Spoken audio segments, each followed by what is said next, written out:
तो राहुल गांधी जी का कोई भी भाषण हो उसमें वो धर्म का कोई ना कोई संकेत जरूर देते हैं।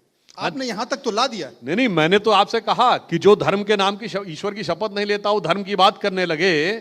तो इस देश ने पंचतंत्र में कहानी पढ़ी है जिसमें भगत और बगुला भगत दोनों का अंतर ये देश परंपरा से बहुत अच्छे ढंग से जानता है। मगर इस समय जो उनके अंदर उत्साह और उच्छृंखलता का अतिरेक नजर आ रहा है, उसके लिए मैं कहना चाहूंगा, वो बड़ी फेमस सी गजल है जिसका वो पहली लाइन है ना, खामोश लब हैं, झुकी हैं पलकें, दिलों में उल्फत नई नई है। वैसे इनका तो स्टाइल ये नजर आ रहा है कि गुस्ताख लब हैं, तनी है बौहें और दिलों में नफरत नई नई है।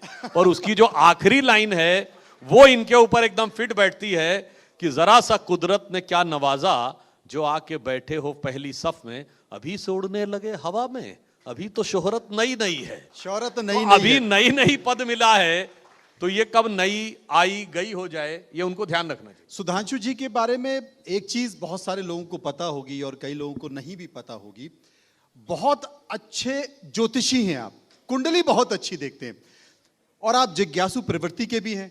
कभी ना कभी राहुल जी की कुंडली तो देखी होगी।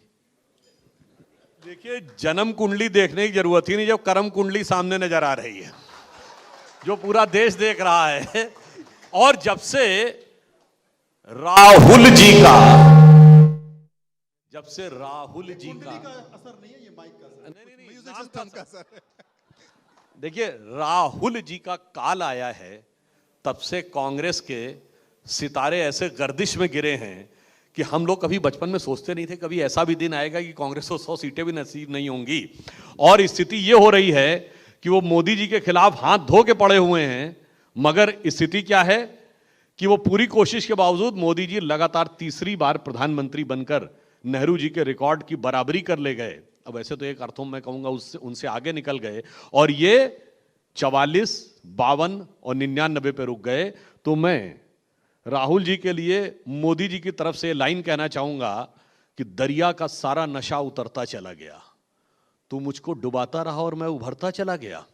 दरिया का सारा नशा उतरता चला गया, तू मुझे डुबाता रहा और मैं उभरता चला गया। और मंजिल समझ के बैठ गए जिस पे चंद लोग, 44, 52 और 99, मंजिल समझ के बैठ गए जिस पे चंद लोग, मैं ऐसे कितने ही रास्तों से गुजरता चला गया। लेकिन उनके जो समर्थक हैं वो ये कह रहे हैं कि राहुल जी को बहुत हल्के में ले रहे हैं, उनकी कुंडली में राजयोग है। मैं कहना चाहता हूं उनके जो समर्थक हैं उनको समझना चाहिए कि वो जो राजयोग है वो किसके लिए राज रोग बन के आया, पहले ये समझ लें। जहां भाजपा सीधा मुकाबला था, एक भी राज्य ऐसा नहीं जहां कांग्रेस ने हमसे ज्यादा सीटें जीती हो। वो जीते कहां हैं, इस गहराई से समझिए। इस चुनाव में सबसे बड़ी जीत किस सीट पे हासिल हुई है? सबसे बड़ा रिकॉर्ड कहां है? असम की धुबरी सीट पे कांग्रेस के रकीबुल हसन 10,25,000 वोटों से जीते हैं। और असम में जन सामान्य की भाषा में धुबरी को मिनी बांग्लादेश कहा जाता है, जहां सबसे बड़ा डेमोग्राफिक चेंज आया। और मजे की बात यह है कि बदरुद्दीन अजमल जो AIUDF के चीफ हैं, जिनके बारे में यह प्रचलित धारणा है कि वो बांग्लादेशियों की समर्थक पार्टी मानी जाती है, बदरुद्दीन अजमल चुनाव हारे और राहुल गांधी जीते। AIUDF की कीमत पे असम में आगे बढ़े, महाविकास आघाड़ी की कीमत पे महाराष्ट्र में आगे बढ़े, TRS की कीमत पे तेलंगाना में आगे बढ़े, हमारे साथ है JDS मगर उसका वोट खाकर कर्नाटक में आगे बढ़े। और मैं उत्तर प्रदेश में कहना चाहता हूं, अगर अखिलेश यादव जी कन्नौज की अपनी खानदानी सीट पे महज 1,72,000 से जीतते हैं और राहुल गांधी जी रायबरेली में जहां उनका कोई विधायक नहीं, जिला पंचायत नहीं, नगर पंचायत नहीं, नगर पंचायत में सदस्य नहीं, जिला पंचायत में सदस्य नहीं, और उसके बाद भी 3,90,000 से जीतते हैं, तो समझिए किसकी कीमत पे कौन अपना राजयोग कर रहा है। इसलिए मैं तो कहूंगा समाजवादी पार्टी और राजद अपनी खैर मनाए, क्योंकि वो जिस वोट बैंक के लिए आगे आए थे ना, उस वोट बैंक का जो जैसे हिंदी फिल्म कहते हैं ना, पुराना आशिक लौट आया है। अब वो अगर पुराना इश्क जाग गया उस वोट बैंक का, तो इनका राजयोग खत्म होकर राजयोग में जरूर तब्दील होने वाला इंडी गठबंधन वालों का इन्हें समझ लेना चाहिए। लेकिन सुधांशु जी, इश्क तो आपका भी है, फिर बनारस में क्या हुआ और अयोध्या में क्या हो गया? मैं कहना चाहता हूं 1,65,000 से प्रधानमंत्री जी जीते तो वो तो हार के समकक्ष है, और 1,72,000 से कन्नौज से अखिलेश जी जीते, वो बहुत शानदार जीत है। जरा सोचने की बात है। और यह बात मैं संसद में बोल चुका हूं, दोबारा कहना चाहता हूं, जिन लोगों की खुशी देखिए चेहरे की कि अयोध्या में हमें वांछित सफलता नहीं मिली, फैजाबाद सीट पे, अब वो आज बताते हैं कि देखो भाई, राम से जुड़े सारे स्थानों पर भाजपा को सफलता नहीं मिली। अयोध्या में, बस्ती में, प्रयागराज, चित्रकूट, नासिक, रामटेक, रामेश्वरम, वो प्रभु की लीला नहीं समझ पाए।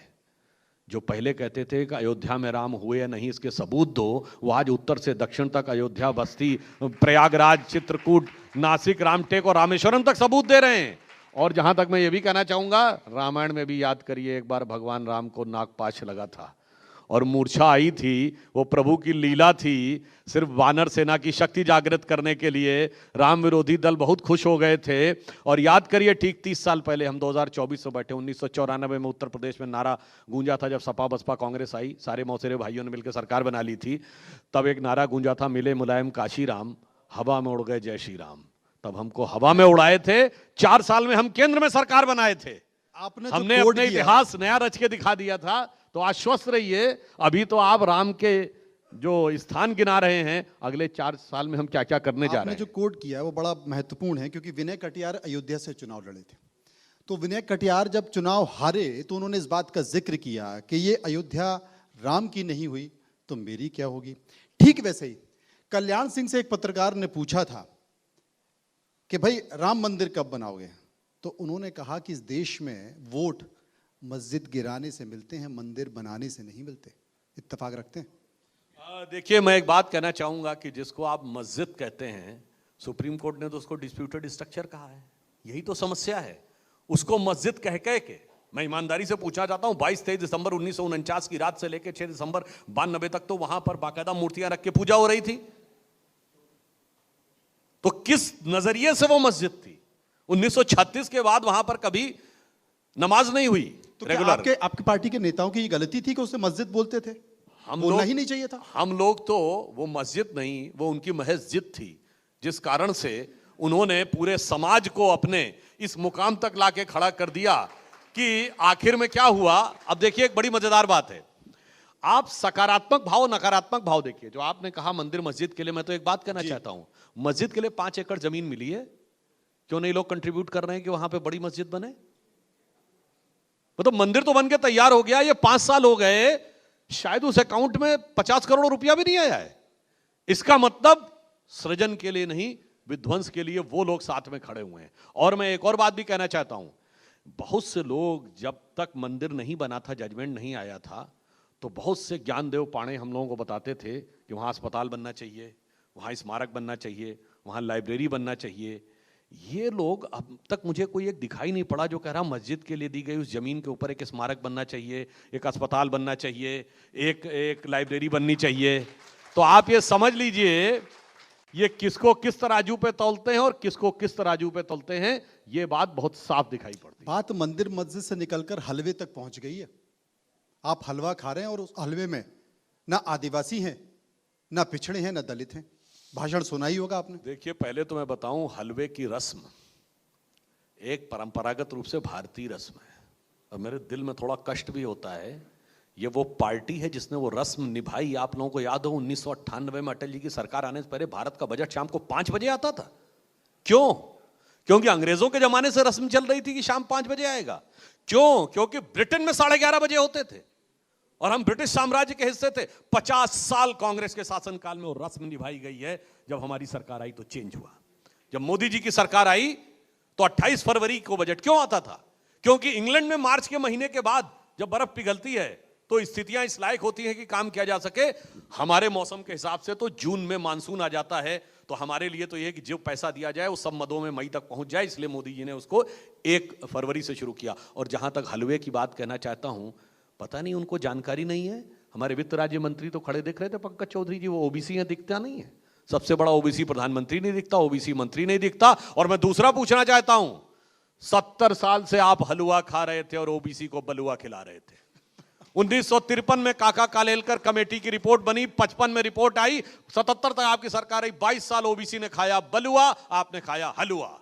1980 में आई मंडल कमीशन की रिपोर्ट, 10 साल राजीव गांधी और इंदिरा जी की सरकार रही, ओबीसी ने खाया बलुआ, आपने खाया हलवा।